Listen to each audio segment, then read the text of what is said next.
Assalamualaikum warahmatullahi wabarakatuh.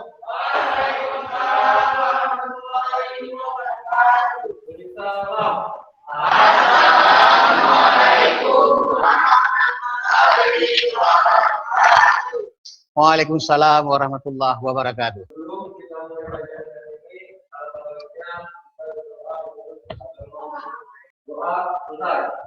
Terima kasih Ketua kelas yang telah memimpinkan doa. Sebelum mulai pelajaran, Bapak ingin mengabsenkan dulu siapa saja yang tidak hadir.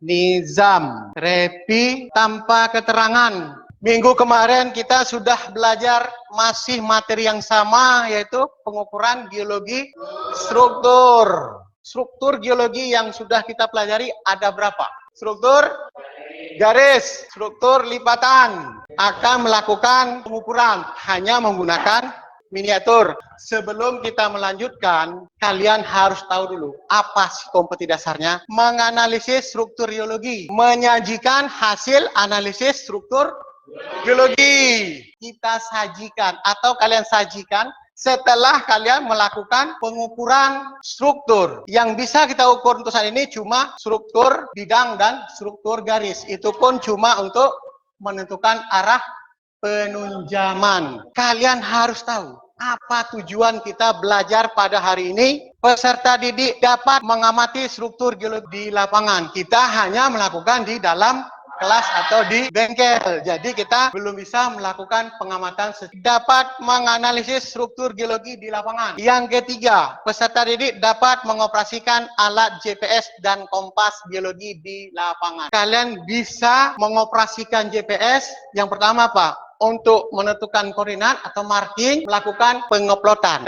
Yang keempat, peserta didik mampu melakukan pengukuran strike dan dip di lapangan. Bagaimana cara mengukur strike, bagaimana cara mengukur dip, dan bagaimana cara mengukur kedudukan bidang per lapisan. Yang terakhir, setelah dilakukan pengukuran, diharapkan dapat membuat laporan data hasil pengukuran struktur geologi di lapangan. Kalian harus mampu membuat laporan hasil pengukuran selama di lapangan, dijadikan dalam bentuk laporan. Setelah selesai laporan semua, kalian akan mempresentasikan hasil kerjaan kalian. Kalian harus tahu dulu saat melakukan pengukuran strike bagaimana, pengukuran dipnya bagaimana, kemudian pengukuran kedudukan bidang perlapisan bagaimana, struktur garis untuk menentukan arah penunjaman, dan repeat pengukuran struktur geologi. Struktur ada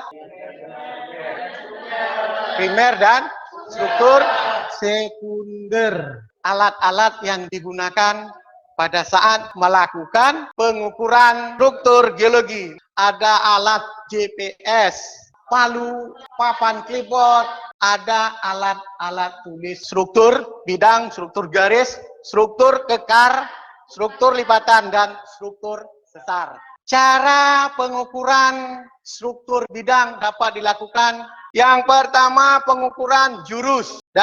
Tempelkan sisi E, levelkan nipo mata sapi atau bull eyes. Setelah nipo mata sapi atau bull eyes centering, kunci agar arah yang dihasilkan oleh kompas tidak akan bergeser. Kemudian garis strike yang tadi atau jurus yang sudah kita kita garis. Setelah kita garis, ini posisi sudah kita kunci. Ini kompas jarum tidak akan bergerak. Tidak akan terjadi kesalahan pada saat kalian membaca arahnya berapa. Pengukuran dip, tempelkan sisi W berpotongan dengan strike atau jurus. Kemudian centringkan klinometer atau nipo tabung. Setelah berada di tengah, baca berapa derajat kemiringan. Lanjut yang ketiga, pengukuran kedudukan lapisan atau arah kemiringan lapisan batuan. Tempelkan sisi shot, tempelkan sisi shot atau S. Setelah ditempelkan, centering langkah kerja. Centringkan mata sapi atau bull eye sampai berada di tengah, kemudian kunci. Baru baca berapa kedudukan atau arah perlapisan dari struktur bidang, struktur garis. Cara pengukuran struktur garis yang mempunyai arah penunjaman. Menempelkan alat bantu atau buku lapangan atau clipboard pada posisi tegak dan sejajar dengan arah struktur garis yang diukur. Menempelkan sisi W atau S kompas pada posisi kanan atau kiri alat batu dengan pisir kompas. Menghorizontalkan kompas. Pengukuran arah penunjaman struktur garisnya tetap wajib menggunakan alat bantu. Tempelkan sisi W atau sentringkan nipo tabung sampai dia berada pas di tengah. Setelah itu baca arah dari penunjaman struktur garis. Yang ketiga, kekar. Cara pengamatan di lapangan. Cara pengamatan laboratorium atau pengolahan data. Kemudian masuk yang keempat, lipatan.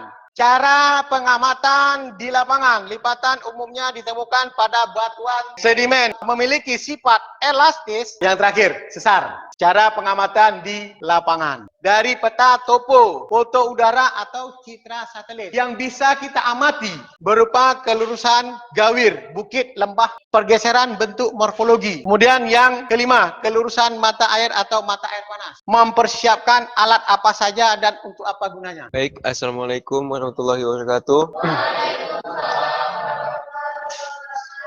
Sebelum kita melakukan pengukuran struktur, alat apa-apa saja yang kita gunakan untuk mengukur struktur. Yang pertama ada kompas geologi.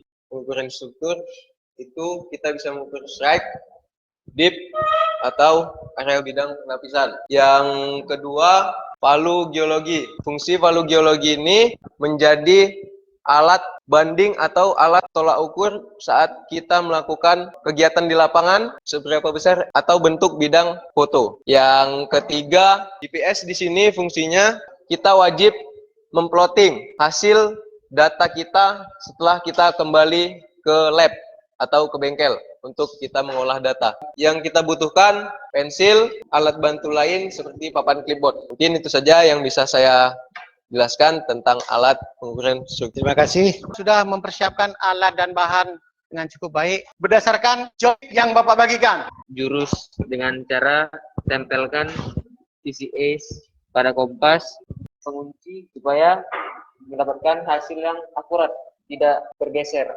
Hasilnya 333. Strike-nya berapa? 333 derajat. Setelah itu mengukur dip, yaitu dengan cara menempelkan sisi W berpotongan dengan jurus. Lalu sentringkan nipo tabung atau klinometer di tengah. Setelah airnya di tengah, lalu lihat angka yang di dalam. Menunjukkan angka 51 derajat.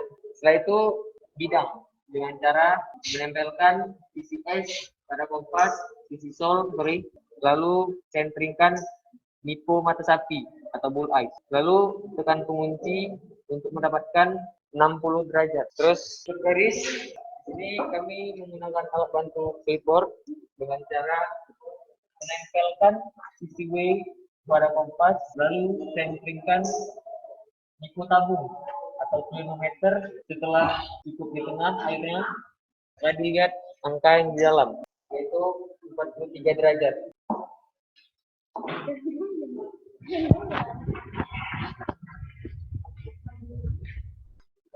Untuk data yang kedua silakan kasih dengan gantian rocker terus yang lainnya.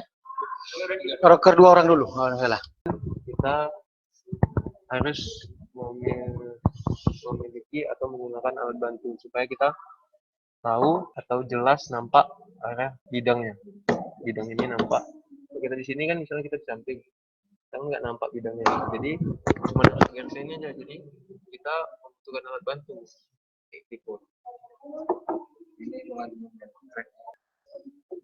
Kita kunci. Ada plus 10. Selanjutnya untuk dipnya, nah selesai kita garis tadi kan.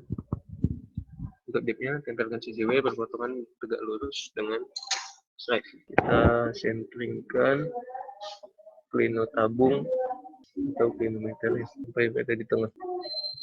Dan untuk dipnya dapat untuk kedudukannya yang sebelumnya tempelkan sisi short atau S pada kompas. Sentringkan nivo mata sapi. Dan setelah kita dapat, kita baca 34 derajat.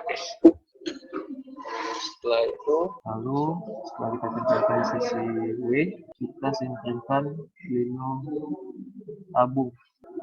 Nah, lalu kita baca hasilnya. 24, 20 derajat.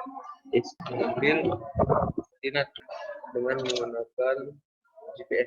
Kalian tidak menggunakan alat bantu, harus menggunakan alat bantu. Jadi kalian ngukur sekarang yang ini aja nih, yang belakang ini. Ukuran strike yang kita tempelkan pada sisi kompas adalah sisi E untuk melakukan strike atau jurus. Oke, lalu kita centringkan nipo mata sapi berada di posisi tengah. Nah, 121. Nah, sekarang melakukan teguran dip. Tempelkan sisi B, lalu centringkan nipo tabung. Lalu kita baca 30. Bukan pengukuran bidang. Ini tempel. Lalu tempelkan sisi S atau shot. Lalu centringkan nipo mata sapi berada di tengah. 206. Struktur garis. Tambahkan sisi. Sebelum melakukan pengukuran, perhatikan dulu bidang perlapisannya. Sudah jelas? Coba kalian lihat dari sini. Nampak perlapisannya? Nah, perlapisannya nampak. Yang mana bidang, kalian perhatikan. Kemudian ukur dipnya atau kemiringan. Kemudian ukur kedudukan atau arah dari perlapisan bebatuan. Kemudian hasil pengukuran ini semua dimasukkan dalam tabel pengukuran untuk pengolahan data selanjutnya. Silakan Maya, yang lebih mudah. Apakah sebelah sini? Terserah. Not 267 derajat pengukuran tip. Tempel sisi W, tegak lurus sama garis start. 45 derajat. Tempel sisi S atau S. Iya. Derajat, bukan persen. 300. 40. Nomor 356. Ini dekat 0 nih. Tempelkan sisi S. Sentringkan mata sapi ya? Ya. 359. Tabungnya berapa?